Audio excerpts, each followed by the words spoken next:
Hi friends, welcome to Kushal Sushal YouTube channel. అందరూ బాగున్నారా? నేనైతే చాలా బాగున్నాను. మనం మళ్ళీ ఇంకో చికెన్ కర్రీ రెసిపీతో వచ్చేసాం. చికెన్ కర్రీ రెసిపీ ఏంటి అంటే గోంగూర chicken curry.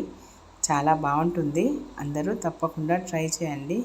గోంగూరతోని chicken curry try చేస్తే డెఫినెట్గా రెగ్యులర్గా చేసుకోవడానికి ట్రై చేస్తారు.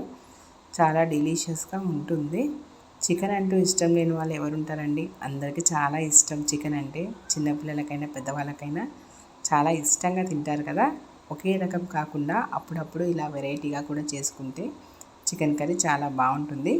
ముందుగా మనం ప్రిపరేషన్లోకి వెళ్దాం. స్టవ్ వెలిగించుకొని స్టవ్ పైన మందంగా ఉన్న ఒక కడాయి పెట్టుకుందాం. కడాయి కొంచెం వేడైన తర్వాత ఇందులోకి మనం ఆయిల్ యాడ్ చేసుకుందాం. నేనైతే 1/2 kg చికెన్కి 3 టేబుల్ స్పూన్ ఆయిల్ తీసుకున్నాను. నాన్ వెజ్లో కొంచెం ఆయిల్ ఎక్కువ ఉంటేనే బాగుంటుంది.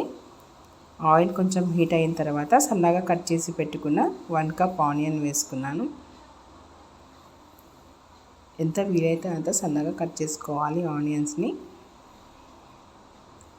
ఆనియన్ కలుపుకుంటూ వేయించుకోవాలి. ఇందులో కట్ చేసి పెట్టుకున్న ఒక పచ్చిమిర్చి కూడా వేసుకుందాం. సన్నగా కట్ చేసి పెట్టుకొని పచ్చిమిర్చి ముక్కలను కూడా యాడ్ చేసుకోవాలి. మళ్ళీ ఒకసారి అంతా కలుపుకోవాలి. ఆనియన్ కొంచెం బాగా వేగాలి ఆయిల్లో. ఆనియన్ వేగితేనే కర్రీ టేస్ట్ చాలా బాగుంటుంది. ఆనియన్ వేగిపోయింది కదా. ఇప్పుడు ఇందులో 1 teaspoon ginger garlic paste వేసుకుందాం. జింజర్ గార్లిక్ పేస్ట్ వేసుకొని కూడా బాగా కలుపుకోవాలి. అల్లం వెల్లుల్లి పేస్ట్ పచ్చి వాసన పోయేంత వరకు తిప్పుకుంటూ బాగా కలుపుకోవాలి.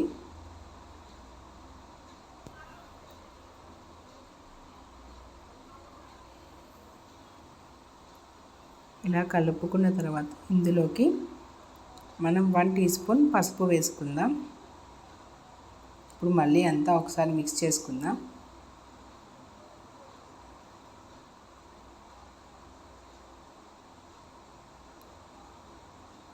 ఇలా బాగా మిక్స్ చేసుకున్న తర్వాత ఇందులోకి నేనైతే 1/2 kg చికెన్కి ఒక బంచ్ గోంగూర ఆకు తీసుకున్నాను. గోంగూర ఆకుని బాగా శుభ్రంగా వాష్ చేసుకొని ఈ ఆనియన్స్లోకి యాడ్ చేసుకోవాలి. యాడ్ చేసుకొని అంతా మిక్స్ అయ్యేలాగా కలుపుకుందాం.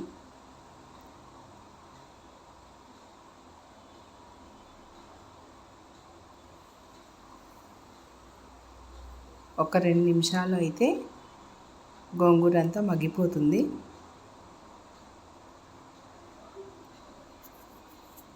ఇలా మగ్గిపోయింది కదా ఫ్రెండ్స్. ఇప్పుడు ఇందులోకి మనం కారం యాడ్ చేసుకుందాం. కర్రీకి ఎంత అవసరమో అంత కారం చూసుకొని వేసుకోవాలి. నేనైతే 1 టీ స్పూన్ కారం వేసుకున్నాను. అలాగే టేస్ట్కి సరిపోయేంత సాల్ట్ కూడా వేసుకుందాం.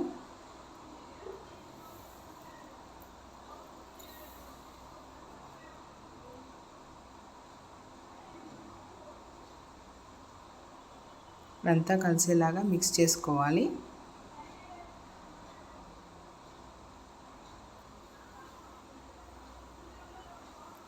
సాల్ట్ కారం ఇవి వేసిన తర్వాత ఇందులోకి మనం మసాలా కూడా యాడ్ చేసుకుందాం. 1/2 టీ స్పూన్ గరం మసాలా వేసుకున్నాం. అలాగే 1/2 టీ స్పూన్ చికెన్ మసాలా కూడా వేసుకుందాం. ఇవన్నీ బాగా కలిసేలాగా మిక్స్ చేసుకోవాలి. మిక్స్ చేసుకొని కొంచెం ఆయిల్ పైనకి తేలేంత వరకు ఒక 2 నిమిషాలు సిమ్లో పెట్టి మగ్గనివ్వాలి. ఇలా మగ్గిపోయిన తర్వాత ఇందులోకి మనం వాష్ చేసి పెట్టుకున్న చికెన్ వేసుకుందాం.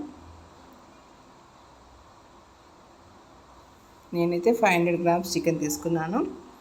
మొత్తం చికెన్ అంతా వేసుకొని మసాలా అంతా పీసెస్కి పట్టేలాగా అంతా కలుపుకోవాలి.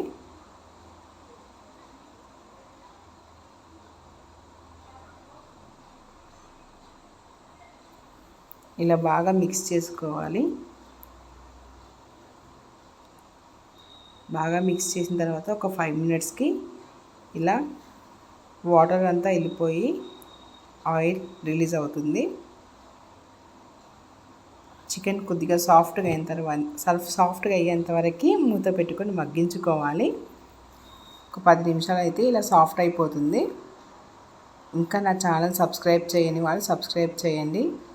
వీడియో కనుక మీకు నచ్చితే లైక్ చేయండి, షేర్ చేయండి. గ్రేవీ కోసం నేనైతే 1 కప్ వాటర్ తీసుకున్నాను. 1 గ్లాస్ వాటర్ 200 ml ఉంటుంది. మూత పెట్టుకొని మీడియం ఫ్లేమ్లో ఉడకనివ్వాలి. ఇలా గ్రేవీ కన్సిస్టెన్సీ మొత్తం దగ్గర పడేంత వరకు బాగా ఉడకనివ్వాలి. మనకు గ్రేవీ ఎక్కువగా ఉండాలనుకుంటే కొద్దిగా వాటర్ ఎక్కువ తీసుకోవాలి. నాకైతే ఇలా ఉంటే సరిపోతుంది.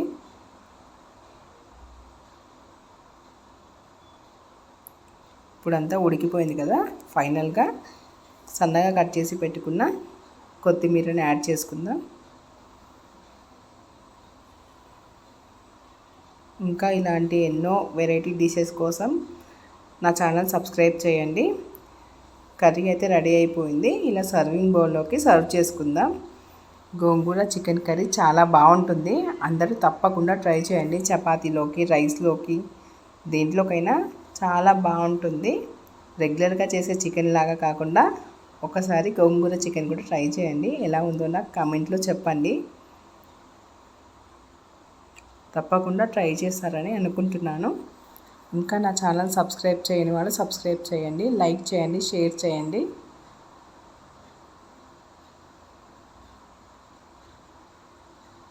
ఓకే ఫ్రెండ్స్, ఈ డిష్ మీకు అందరికీ నచ్చిందని అనుకుంటున్నాను. Thank you for watching my video. Thank you friends.